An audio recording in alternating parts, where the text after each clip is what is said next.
Podcast.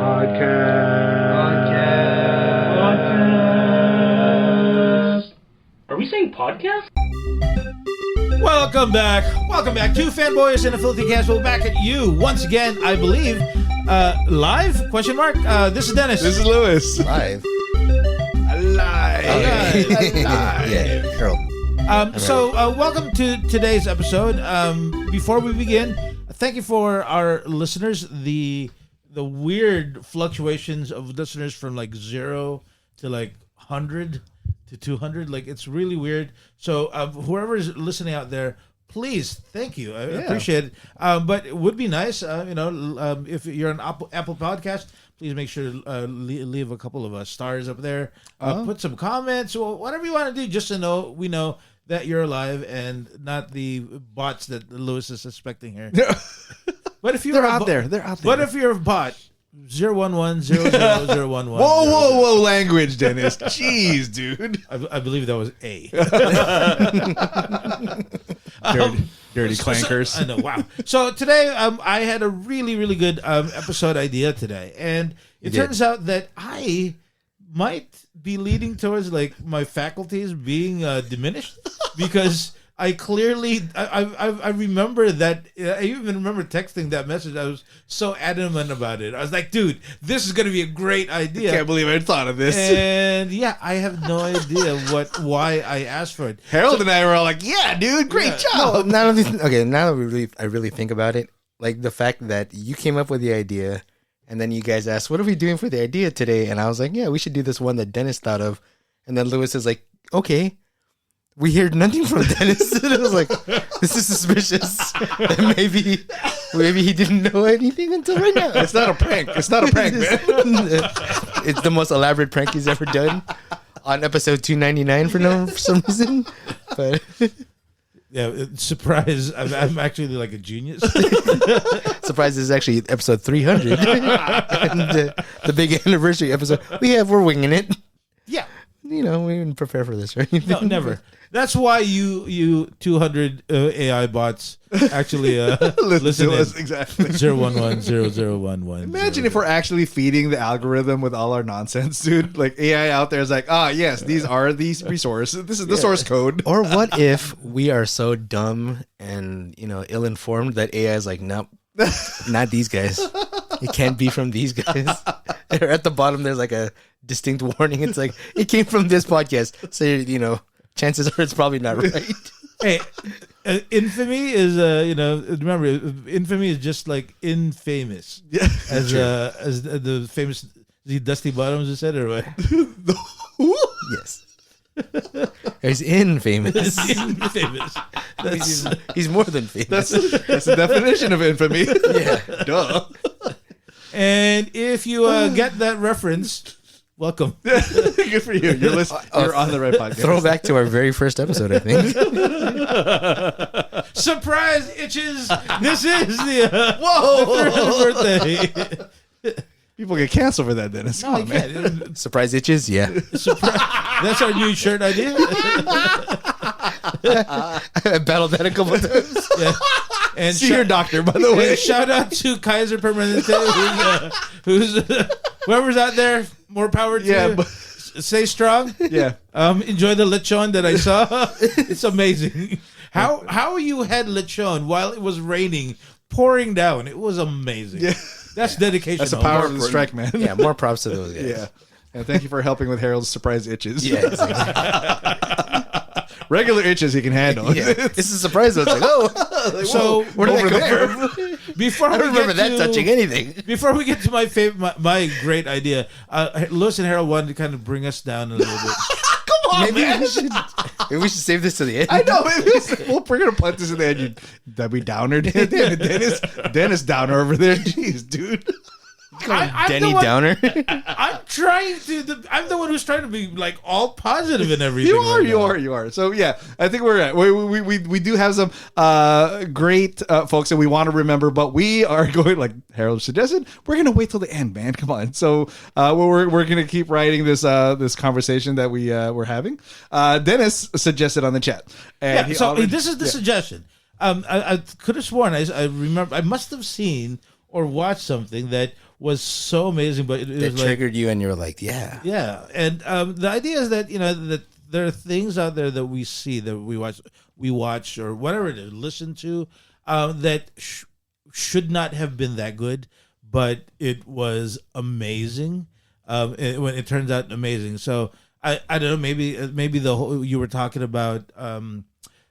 Crap. Was that movie you just watched recently, Lewis? After all this time, Naked Gun. Yeah, Naked Gun. Maybe that triggered my head. Okay. Because I mean, definitely that is that if I were to low hanging fruit, a la Lewis, that is definitely something that would fit under that premise where, when we first saw it and the trailers first came out, we were excited about it. We were like, this has potential. But if I were to be honestly truthful here, I was not expecting much about it. Absolutely, dude. Absolutely. I agree. Okay, first and foremost, it's Naked Gun films have been around since the 80s, 70s. This is a remake.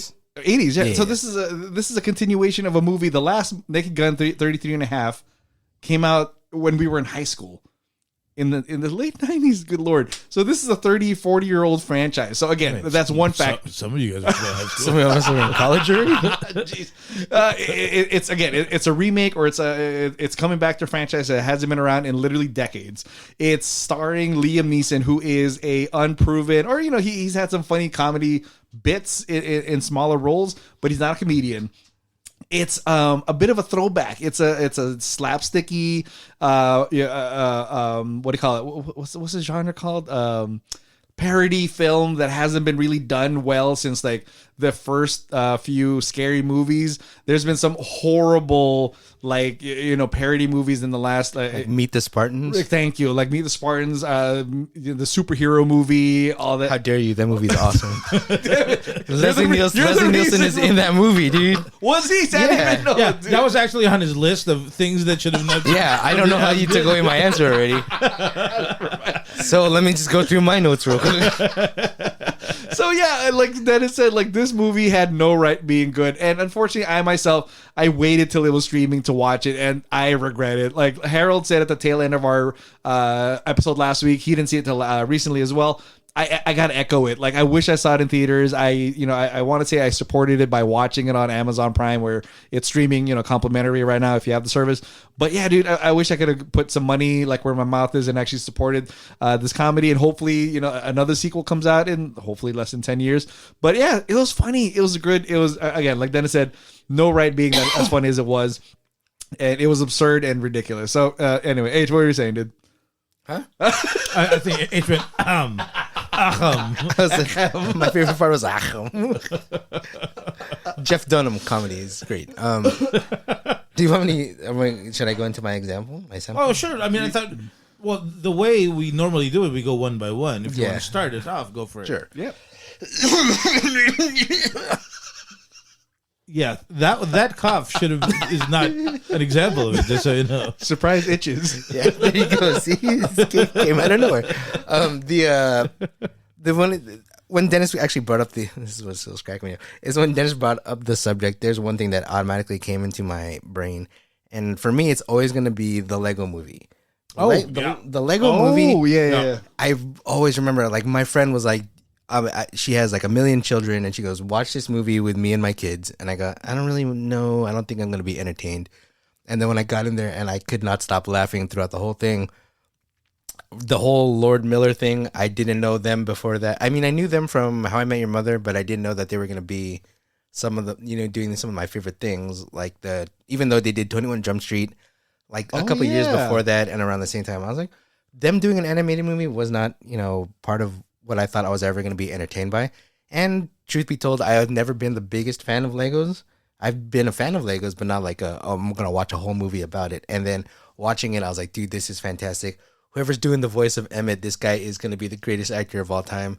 And he deserves all the flowers that he ever gets. He didn't. He, he made stuff. He said stuff. Yeah, he's done okay for himself. And then, but ever since that, dude, I just saw it last week and I forgot how good that movie is. And then I just rewatching it and being thoroughly entertained by it the whole time, knowing already what the movie is going to be like and how it ends, still being like, yeah, this is still funny. And just saying having the lowest of expectations going into it, and then having all the expectations exceeded by watching it. So. No, I agree. I again kind of opposite of the Liam Neeson thing, because when I first watched Naked Gun, I remember we even talked about it in this podcast. We were like, oh my God, it fits the bill. Like the fact that, especially that scene, and the best scene when he takes off his mask, the little girl takes off her mask, and it's him as an adult, wearing it fits so perfectly. I remember watching this, and this is like when I first saw the trailer or heard about Pirates of the Caribbean, and I thought, this is going to be so stupid. And it's the same thing. I watched it. Who's going to watch a movie about Legos? Turns out I was completely wrong, because I was one of those people that I'm pretty sure I watched it multiple times, like the first couple of months it was out, just because it was that good. Yeah. So I quite agree. A great pull. It's unfortunately it's one of those things where, and maybe it's going to be similar to all the things that we choose, that afterwards, not the sequels, if it does pop out, not as good anymore. Yeah. And by the way, the trailer, I was thinking about why I wanted to do the trailer park a while ago. Toy Story, and remind me. Yes, let's talk about it at the end. Yeah. I got no. We need to depress people at the end. Right? Oh yeah. Jeez, we gotta hype them up after we depress them. We gotta hype them up afterwards. I'll go next. In the same vein, and a cartoon that kind of fits the bill was, at a certain point. The biggest hype, the one of the highest rated shows, in the 90s or the 2000s was South Park. Oh yeah, It's, just from that one viral, YouTube. I don't know if it was even YouTube at that point. That video of the South Park Spirit of Christmas one, and it just started kind of snowballing when it went to Comedy Central. The first couple seasons was just a smash hit, and I was like, man, this can't get any better. And then they announced that there was going to be a South Park musical, and we've all seen these before. You take a franchise that has been popular, you do a movie, and it never does it good. Yeah. It's never good. No justice. And then it says, and then all of a sudden there was news that yes, South Park is going to make a movie, and by the way, it's going to be a musical.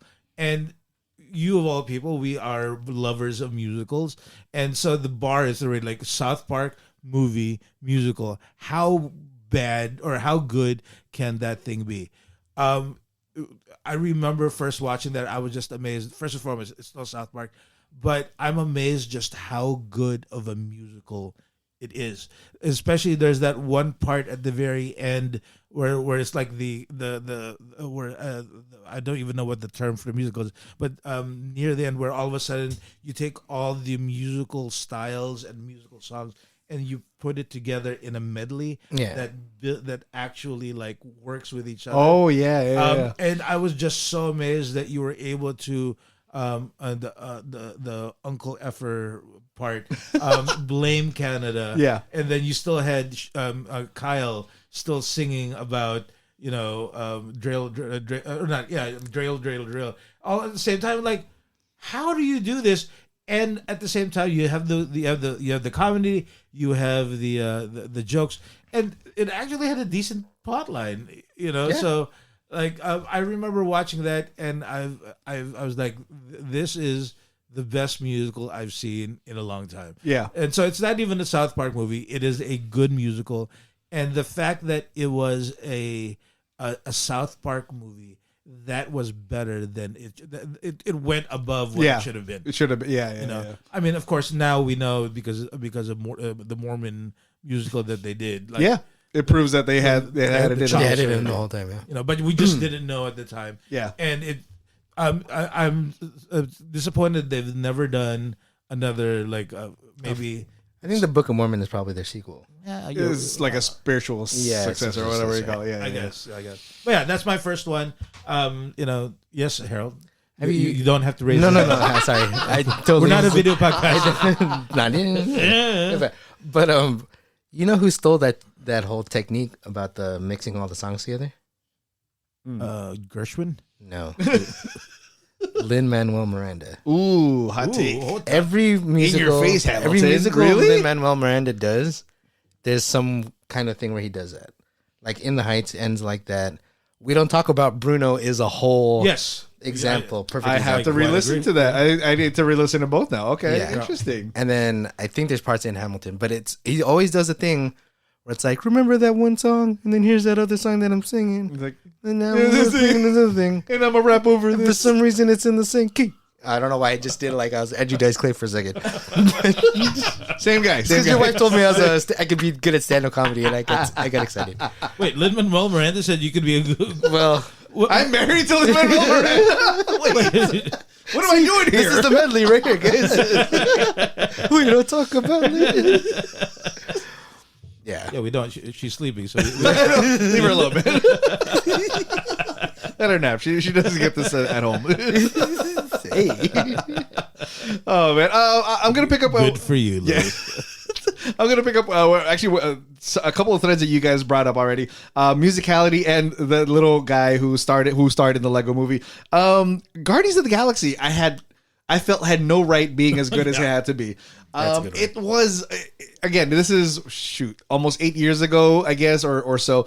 This is right after Marvel's kind of proven itself already. Iron Man was a big risk, but then Captain America, and then the first Avengers movie, and Thor. So this was one of those big risks that Marvel took, and again, it was one of those odd ones where, in retrospect, it's weird to think about because James Gunn, who is now leading DC, like he just dropped Superman last year.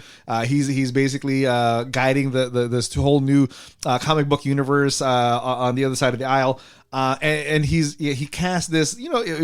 I'm a retroactive big fan of Chris Pratt after watching Wreck and Park, but at that point he was only a bit part in a very successful sitcom, and It combined musicality, like the throwback 80s songs and 70s songs, with a lot of heart, with a director that only had like horror movies before that, with a bunch of unknown like Marvel superheroes. Like now, obviously, everybody knows Groot and Drax and Star-Lord, but ask anybody 10 years ago, like when the first Iron Man movie came out, who the Guardians of the Galaxy were, and most likely people are gonna like what Dennis just said, nod their head like, I don't know who that is.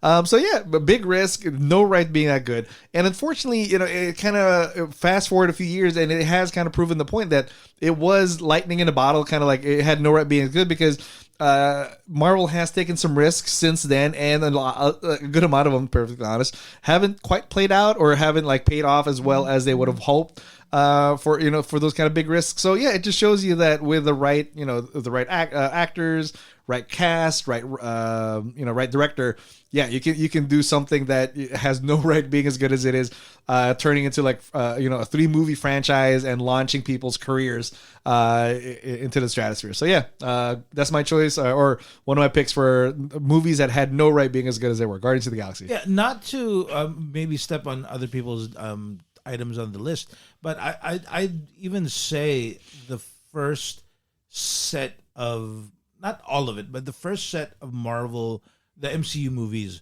fits that bill. Yeah. Like like Captain America, Iron Man, those were not, like, as a fan, those were not characters that I knew them, but if somebody told me who I would have put as like the main characters, they would have not been my idea of I'm gonna make these guys the tentpole of our new cinematic universe. Yeah. And the fact that they were able to do that, it kind of fits that bill. But yeah, you're right. Guardians Guardians was a was a third tier comic dude, book. Dude. And a lot of those guys that they chose were not necessarily actually part of the Guardians. Oh yeah, in the comic book, it was a mishmash of different characters. And when I saw that the theme of this whole thing, I was like, no, not gonna work. Yeah, for sure. Then Chris Pratt, who I was not a fan of the show that he's on. Yes. But the fact that I do remember seeing clips of him is like, he's this guy gonna be the superhero movie. Cool, but like, it's funny, like the biggest name they had was Vin Diesel. You know, Yeah. saying one line in the movie. It's like, okay, let's see what Yeah, happens. and that was the selling point. I was And like, Vin Diesel just gets to play a guy that says one line the Yeah, whole time. seriously, and he got paid. I actually want to say, was it you, Harold, who actually messaged us like, "Dude, go watch this movie"? Because it was one of those like I didn't really run to, after the fact. I always bought like Friday night or Saturday morning tickets so we don't get spoilers. This was one of those like, I guess I'll see it whenever. But I actually want to say, was it Harold or was it somebody else? Anybody? Somebody said like, I go watched see it opening weekend and I was like, this is. Yeah, it might have been you then, because go see it. So I did. I went to go see it, and again, I think it was a Sunday matinee, and I dragged my kids like the week after because I was like, "You guys got to see this because it was so much fun." So yeah, that's my choice. Back to you. I'm gonna go with an album that I thought was gonna be absolutely horrible because I didn't think it was gonna work, and I don't know why I initially thought of this. The album's called Collision Course. Oh wow! The artists are Linkin Park and Jay-Z, and when I first heard that they were going to do this project, I was like, that is awful. I go, their music does not match whatsoever. And then the very first time I heard it, and I was like, this is the greatest album I've ever heard in my life. And every one of these songs is going to be on every workout playlist I ever have for the rest of my life. Because the heavy metal kind of thing with Mike Shinoda rapping, I was like, Mike Shinoda raps for like 2 seconds. Jay-Z raps for a whole time. And his thing, the tempos don't match. The theme doesn't match. The feel, just the vibes aren't there. And then the very first time I saw them do that performance live, I was like, this is one of the best things I've ever seen. And I think it came out in like 2004. So, 20 years later, yeah, it's still something that I can't help but listen to. The mix of Numb and Encore and Gigawatt and Faint are two of the best things I've ever heard in my life. And no matter what or where I'm doing anything, if those songs come on, I'm getting hyped. And I'm getting ready to run through walls or whatever I need to do, because it's just gold. And then like I was saddened when Chester passed away because I was like, they're never gonna be able to redo that album ever again. But fun stuff to watch. Always been a fan of both of those guys, and didn't think that them working separately would work together. But I was wrong. Yeah, I think the most disappointing part of that thing is it's only 6 songs long. Yeah, like I wish there was more to it. 6, 5, less. It's short, it's 6 dude. songs, yeah. Yeah, And H to the Izzo sucks as a song anyways, and they finally made it decent. So By the way, the hilarious thing is that when I heard the moment he said album, I was like, okay, I need to do an album, and I chose an album in my head, and I was trying, and you were talking about, that's an interesting one.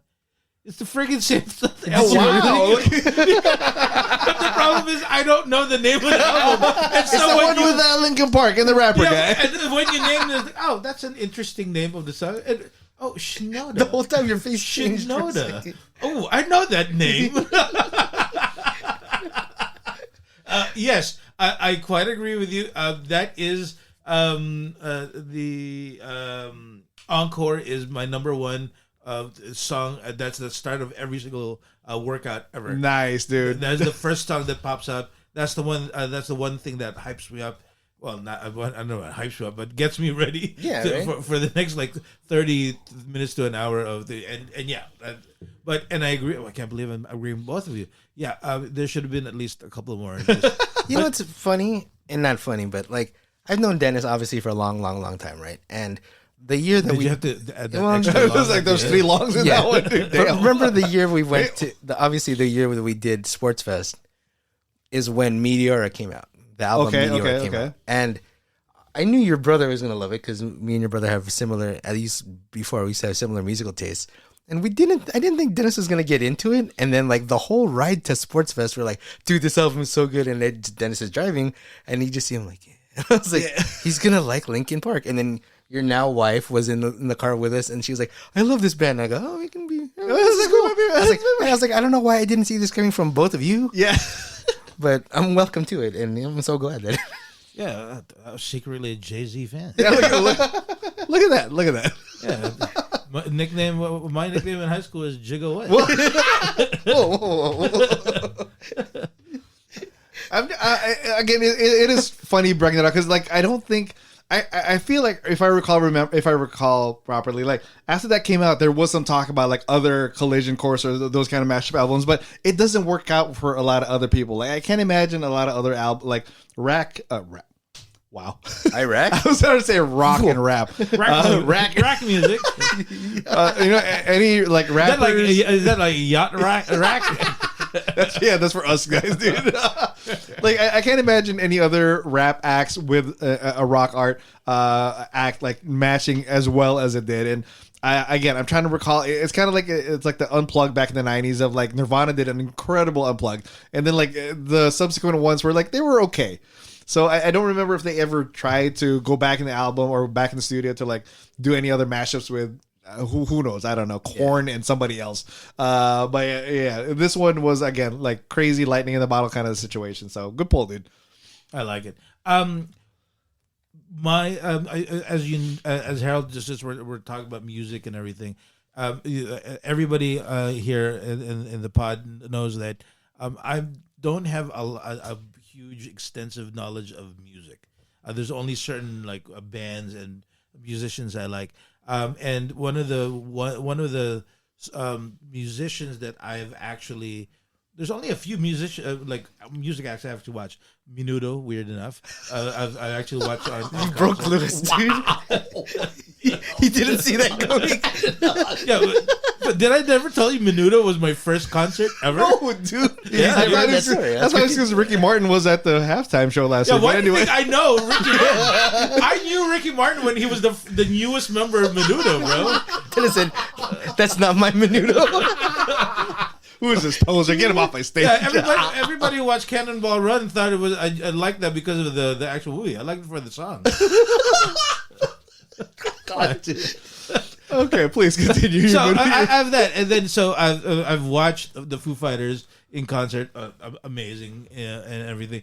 Gary V, I watched. Wow. So there's really not only the self-help guy, by the way. But the Gary weird, V's selling stuff. I'm pretty sure he does. You might know. He might know. You're right. He's a pretty holy guy. But the one concert that one musician that I fell in love with, not just his songs, but actually like his concerts, is Jason Mraz. Like Jason Mraz in concert, amazing. Like a really, just a fun time. But there's one time where my wife got me tickets to a Jason Mraz concert. It was in Orange County. I forget what it was an outdoor venue and everything.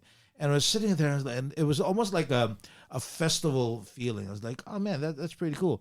And I realized that the concert was the first, like, because I was expecting specific songs, but 2/3 to more than 2/3, 3/4 of the music was actually all new songs. I've never heard of these songs, and I felt like a newbie because I hear I'm a huge Jason Mraz fan. I was prepared for everything.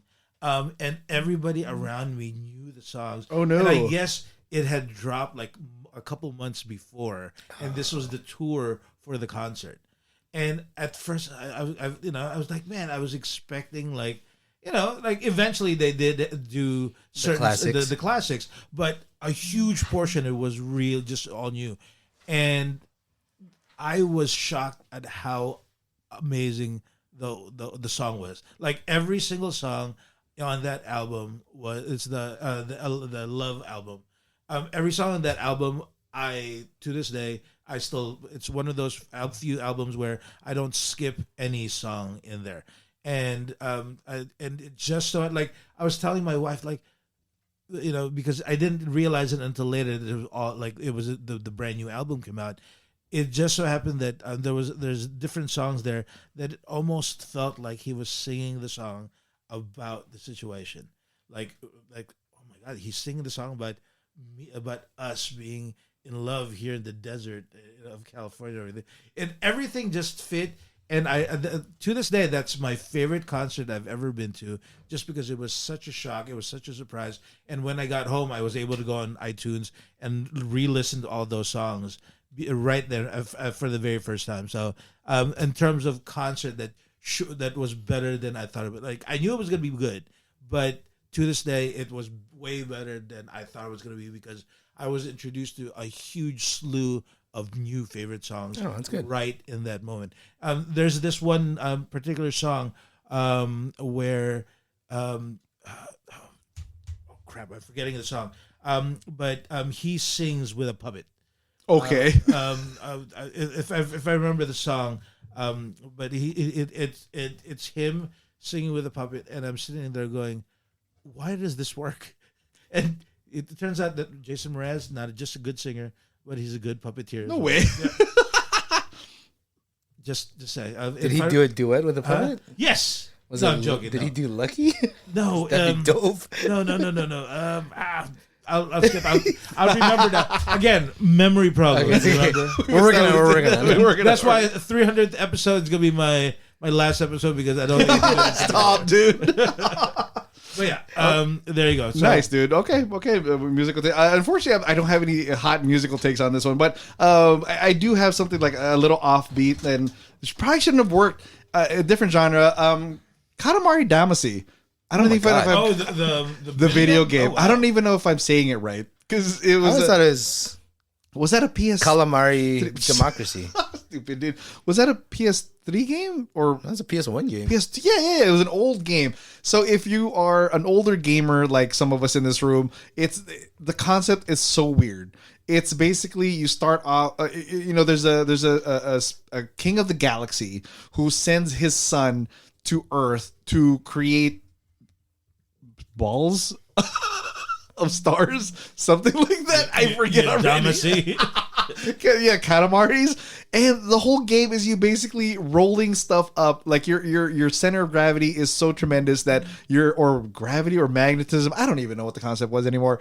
You just roll this thing around and you try to make the biggest thing, and then you shoot. You're shooting for a goal, or not shooting for a goal, but you're trying to get this thing to a certain size, and then it basically fills the skies up with stars again. It's super sweet, super odd, but it was such a weird phenomenon back then. So again, I know video games are weird. It's where a lot of art gets to get experimental or get a little weird, but that was definitely one of those weird ones because even the art style was not typical of like your mainstream games back then. And again, the concept of like most games back then is you go left to right, or if you're the old school Nintendo head, you go left to right, you jump up and down and you kill the guys. Or in the advent of like the PS2 games, it's top down and you're going left and right just to go forward or top of the screen.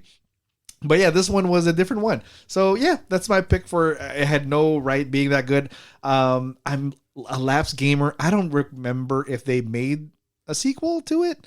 They've made many sequels. They have. Okay, see, that shows you. I think those are probably like PlayStation exclusives then, because I don't recall ever playing them ever since the first one. But yeah, dude, that's my pick because no right being that good. Again, I want to. It might be a different set of friends, but I think I don't know if I was playing at Dennis's house or his old apartment where he introduced that to me. He's like, oh, this is addictive. Like, I can play this all day. But again, or maybe I was just a dumb college kid back then. So who knows? It could be both. It could be, All of them. And yeah. two things can be true. I don't know why you're limiting yourself to just one thing. You can be many things. So dumbass if you want. Yeah, you can be a moron in different languages, and also be addicted to games. It's possible.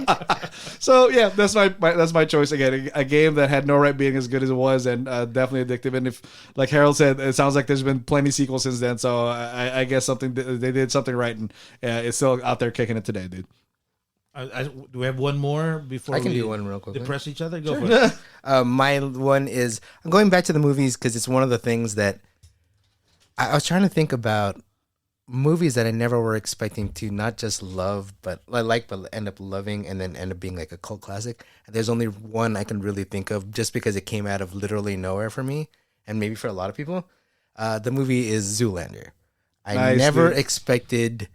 When that movie was showing, when the commercials for the trailers and the commercials for Zoolander were coming out, I was like, we are not watching that. Even though at the time, me and my buddies watched every movie.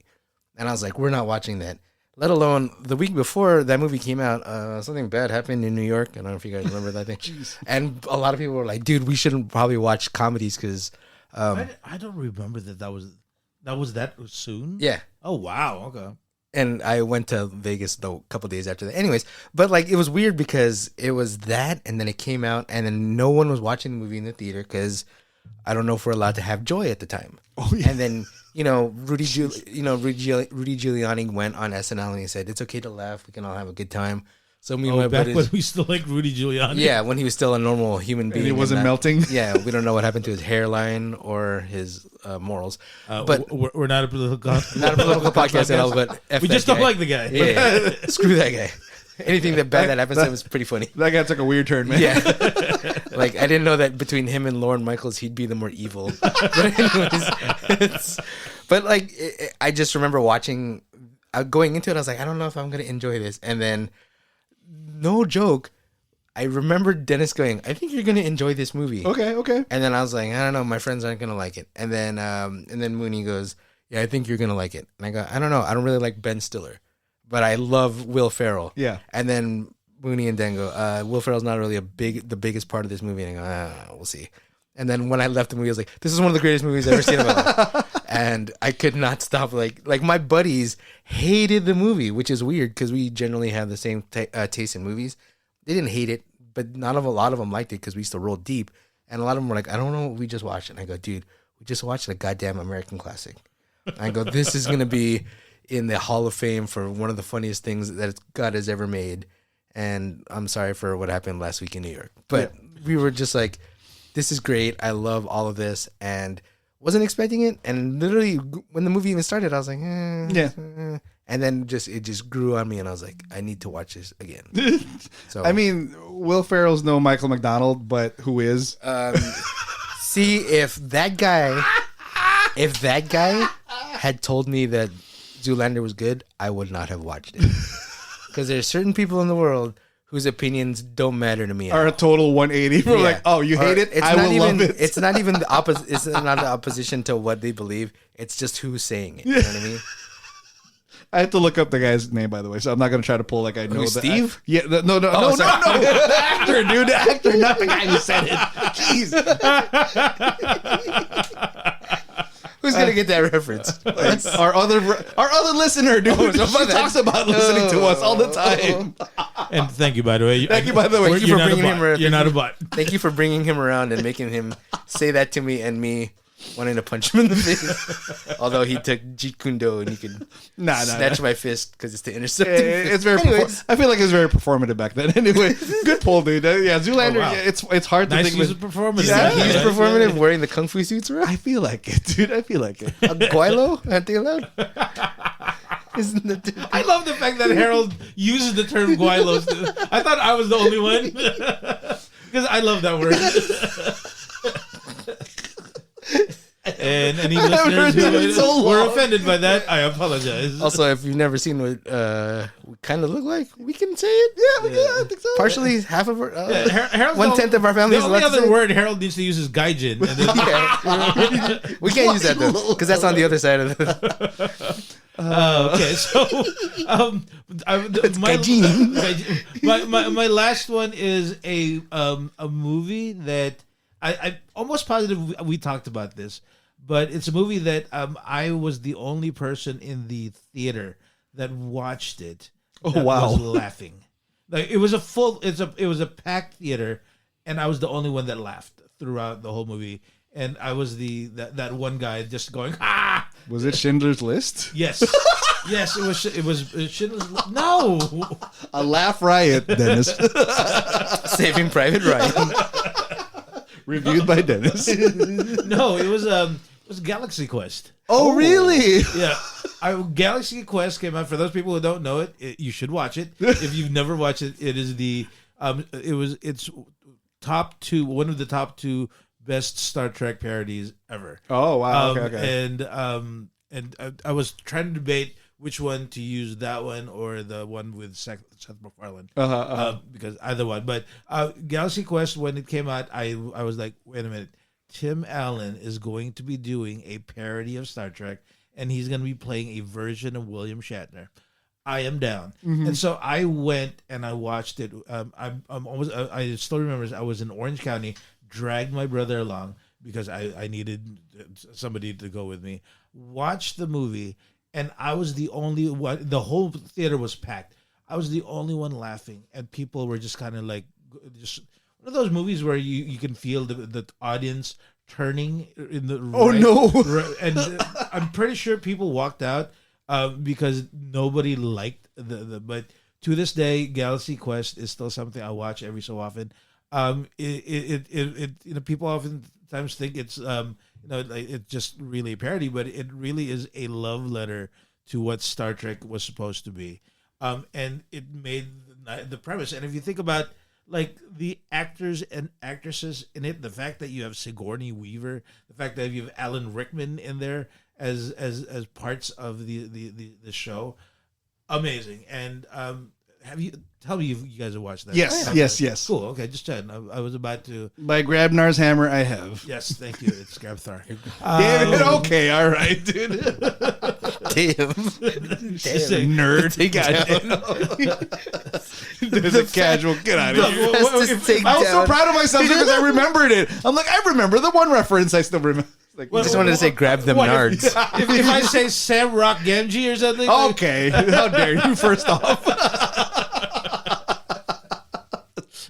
I had to think of an actual like way to say that because But yeah, if you've never watched it, it should never have been as good. Like I thought it was just going to be a good movie, but the fact that it doesn't make fun of, but at the same time, it's so complex because it's not just kind of joking around about the actual movie, but it's actually joking around about William Shatner and who he was, and the way everybody actually saw him. The fact that he was this egotistical, actor, washed up. That really was, that's why George Takei does not. I don't know if he's still alive, right? Yes. Okay. Yeah. George Takei does not like really like does not really like him because of the way he and if you watch that is really a reflection on how people saw William Shatner before Star Trek became big again. He was just a washed up guy that was just a joke. And the idea of what would happen if this was all real, and it just fits perfectly to me. So that is my last one. Luke? Nice, dude. My last one, I'm going to go with the same thread. A comedy that had no right being as good as it was. I feel like it was just my sister and I who saw this in theaters. Undercover Brother. I actually think Harold recommended. Right, I did. I know for sure Harold recommended it. Damn right, I did. He did, and I told my sister my friend said it was funny. And we went to see. I still remember this distinctly. Denise Richards' favorite best role. We just talked about that. It's sad that we referenced this today during lunch. I say during lunch, like we had we pre-planned this. Like, no, we didn't. No, because it's funny. Because again, to pull in Dennis, we were also in a theater in Burbank, and again, if you're listening to us, you know the demographic of Burbank. I'm even surprised people were in the theater to watch Undercover Brother in Burbank. My sister and I were the only ones laughing. It was. I feel like it should have been Eddie Griffin's breakout. I have the cast in front of me. I'm not gonna act like I'm Harold and I know everybody in the cast. Like Eddie Griffin, that should have been his breakout role. Like that was so funny and ridiculous. But from this movie alone, you got Dave Chappelle in a side role, Neil Patrick Harris in a small role, and Chris Kattan, and again Denise Richards as as white she devil. God, just thinking about that movie. I don't think you're allowed to say that. Guaylo she devil. Wait. Doesn't help either. But that movie had no right being as funny as it was or as good as it was. Unfortunately, I don't think it was supposed to be. I feel like it was supposed to launch Eddie Griffin into like that next stratosphere of like your Kevin Hart's or your Eddie Murphy's. It was that weird time of Eddie Murphy was on his way out. This was before Kevin Hart or any of those big comedians became front and center in that scene. So maybe he should have been next up. But it turns out, the guy next up was actually just 2 rows next to him. Dave Chappelle, and it was. I wish more people saw it. It was a ridiculous parody comedy, just like Zoolander and Galaxy Quest are. And unfortunately, right now, I'm just looking it up right now. It's not streaming for free, but if you haven't seen it, definitely pay the $3 to watch it on Prime if you can. Because Well, I haven't seen it in a while either. I'll be perfectly honest, but I feel like if I did watch it, I think it still holds up, and it's the a lot of the humor might still hold up. To be honest, It does. it does. Okay, It definitely holds okay, up. sounds good. So yeah, The thing that I love about that movie, besides the fact that when I was like, I can't believe we're watching Undercover Brother, and I was like, this is great. I think is kind of the opposite. I thought Chris Kattan was going to be the big. Breakout. Because that was still firmly SNL. Yeah, Chris it was Kattan, like Chris Kattan still doing SNL. Will Ferrell had broken out already. Everybody was doing big things. He did that role, and then it's like, oh, but he was maybe the weakest part of that movie. Oh yeah, because Chappelle was great. NPH out of nowhere, was awesome. People forget he was still like after Doogie Howser, he had nothing, or he was not nothing, but like was that before or after? It was before Harold and Kumar. Oh, okay. He got Harold and Kumar because of Undercover Brother. Oh, did he? Okay. He got How I Met Your Mother because of Harold and Kumar. Yeah. So he needed Eddie Griffin. And then it's one of the things you kind of feel bad for Eddie Griffin because you're like, yeah, dude, you're the main role. You were so funny, and then yeah, just back to stand up. He still does stand up, so okay, good for him. Yeah. But so does Chappelle. He might slightly be doing better than Eddie Griffin. I don't know. Dude's got a blank check from Netflix, so I don't know if anybody else has that same check. Since we're on the same topic of things that are better than it should have been, not Dave Chappelle's last. Oh no, Dennis is not like the Chappelle. I haven't seen it since the buckshot stand up. I can't remember that one. That was 2 stand ups ago. So yeah, that was like 4 already. Oh really? Okay, I'm way behind. All those stand ups, I was actually to be the same. Okay. Yeah, but this last one, I could not get through it. Like his, not even a chuckle. Like, it was more like I was trying, like it's like I don't know. And again, we're not. I'm not trying to be political over here, but it's. I kind of want to go, hey, Dave, if you show this to young Dave, would young Dave have been laughing? Yeah. Like yes, people grow up. Yes, people mature and everything. But it's like, everything that you talked about, I don't think this guy would have been joking around about, Yeah. 2000s Dave would not have been down for this. I was watching the whole time, and again, maybe that's why I was overthinking, because I was looking at the audience going, y'all are laughing about this? Okay, cool. Okay, interesting. I guess this is a different demographic than I thought it was going to be. So I don't know, and that's sorry. That's just my little aside. Since we're doing asides, so remember I was talking about like the duet. So he has with Jason Mraz. So Jason Mraz had a duet. I mean, she wasn't there, but somebody else. But a song in that album with Meghan Trainor. Oh, okay. And so More Than Friends is the name of the song. So the puppet was dressed and looked exactly like Meghan Trainor, and the puppet's name is Megan in Trainor. Stupid. Damn it. Yeah. If you go on YouTube, you can still watch. But Megan and Trainor, Jason Mraz, More Than Friends is still there. Excellent. All right. Okay, cool. Are we still doing the? How are we doing on time? We are at 48 minutes. Okay. Maybe not. All right. Well, let's do Trailer Park then. Let's do a quick trip to the Trailer Park, because it sounds like Dennis brought up something that I did come across our feeds lately, and we did not get a chance to. I didn't even get a chance to share it to the group page. But this last week, it wasn't even part of the Super Bowl, which is weird. But the trailer for Toy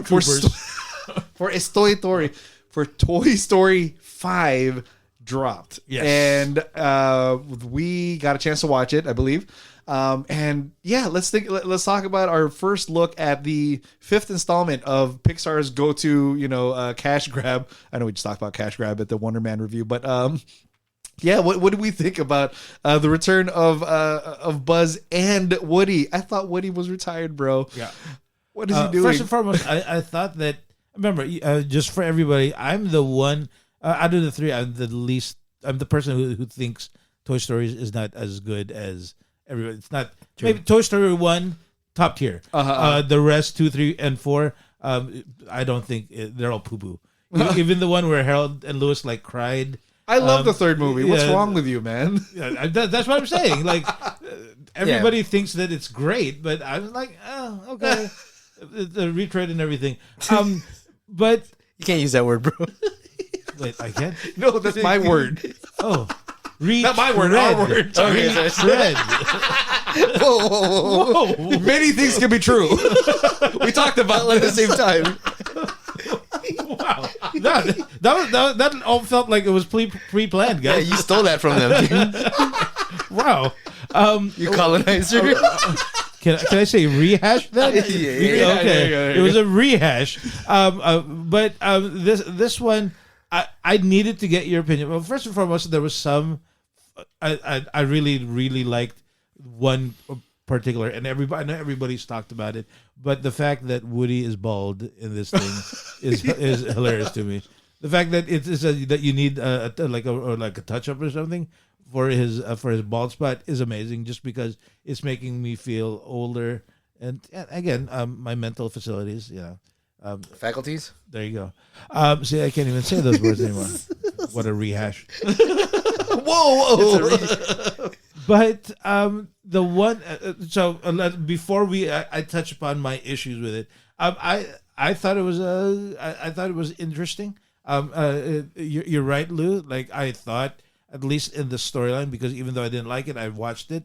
I thought he was retired. I thought like the gang was all now together, but I guess only Woody can save things. Is that the whole thing? I guess they have to go back to that well, and like if excuse me, I'm trying to imagine like the writers' room where they said let's greenlight a Toy Story 5.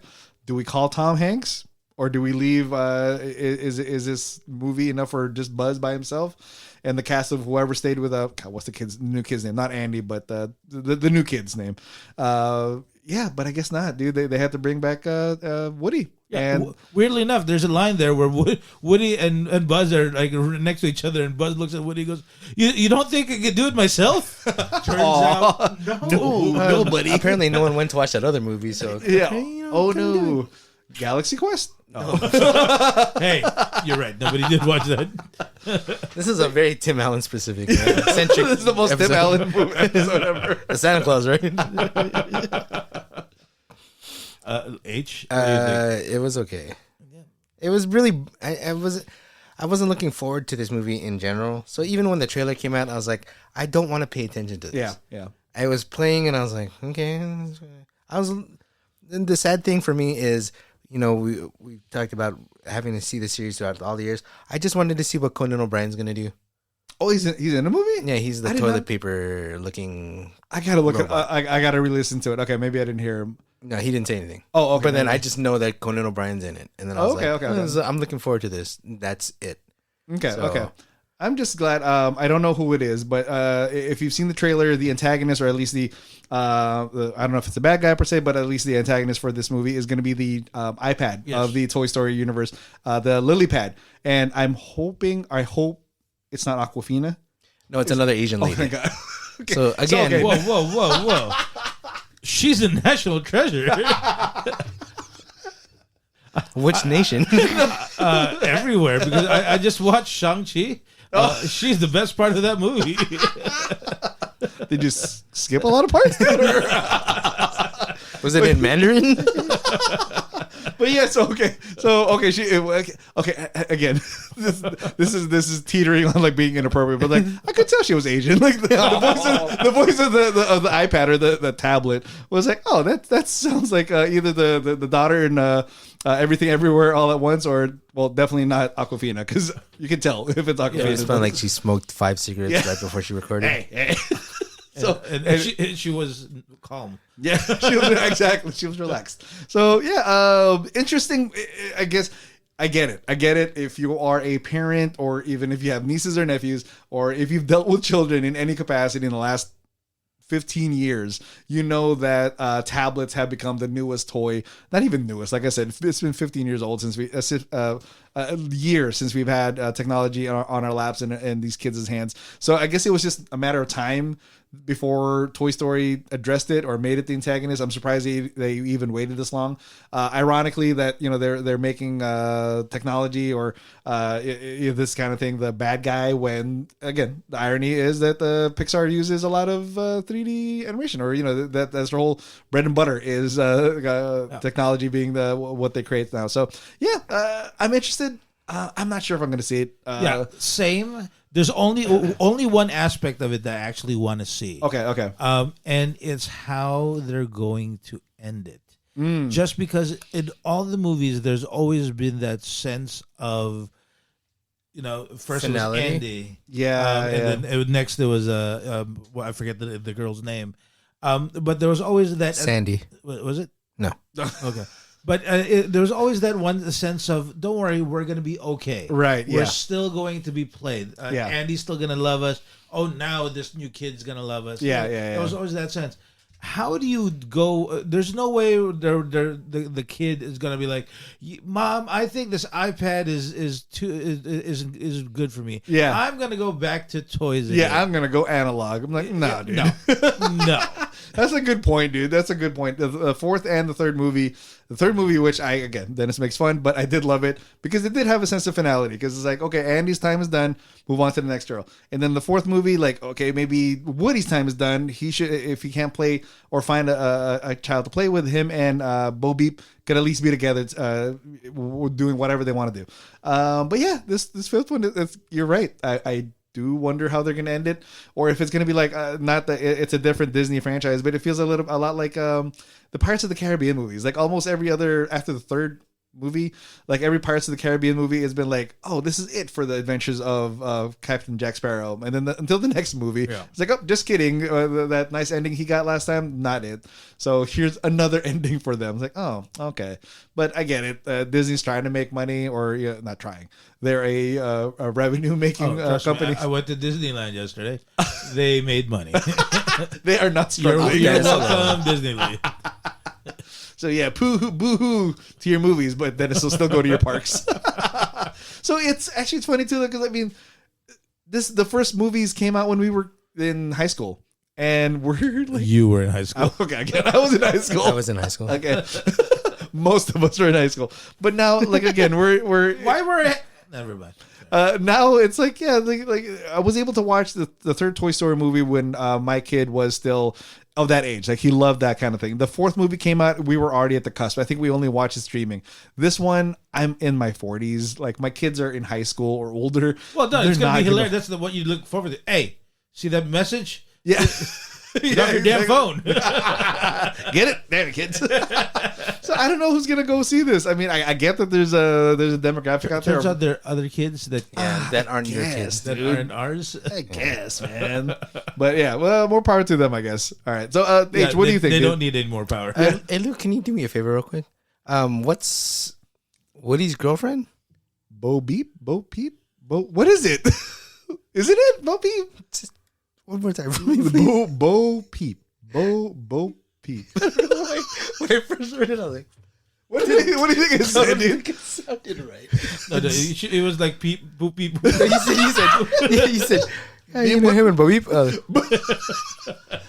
Little Bo Peep. Are you my son, you assholes? You jerks, dude. I get it. I have an accent, all right? No, but Bo Peep. yeah, you were skipping the peep. The Bo Peep. The P was like Bobby, the Boop. Bobby. I was like, why is her name's hyphenated like she's Spider-Man all of a sudden? Aquafina? Yeah. It's the same thing. Like my sister's kids are fully grown. Mm-hmm. Well, they're bigger than I am. But like when those at least when part 3 came out, those kids would watch that movie all the time. When 4 came out, even then they were like, we're not watching this with anybody. And I'm like, now, obviously, like you said, not for us, for the future generations, but who of those people are watching the old Toy Stories? It's gonna be the audience has to be a lot more limited than when 4 came out. Because when 4 came out, a lot of us were like, I don't think we're gonna watch this. The box office numbers showed that people still went in and watched it, but not to the extent that like part 3 did. So, Well, we'll see. And, we're experts, because if so, our numbers would be higher. yeah, Bobby. Bobby. 001100011. That's it for us today, guys. Hopefully you enjoyed the episode. If you liked it, take a look at the two fanboys, one casual, that Bo Peep.com. that Bo Peep, that podbean.com. for all of our older episodes. And on Facebook, you can type in The Two Fanboys and a Filthy Casual. Add our group page as well as our main page. The group page is like-minded fanboys, David Harold, like-minded fanboys, fangirls, gamers, geeks, and other pop culture enthusiasts. And on Instagram, X, TikTok, Two Fanboys, One Casual, and then anywhere you find your favorite podcast. Apparently, you guys find us there too. So Hey, there thank you go. you. Thank you so much. well, that's it for us. This is Two Fanboys of the Filthy Casual. This is Dennis. This is Lewis. Harold, thank you. Bubbit. Bub. Love it. I was like, what the hell's a bub? I wonder how Tim Allen is doing, though. Bebot. Bub it.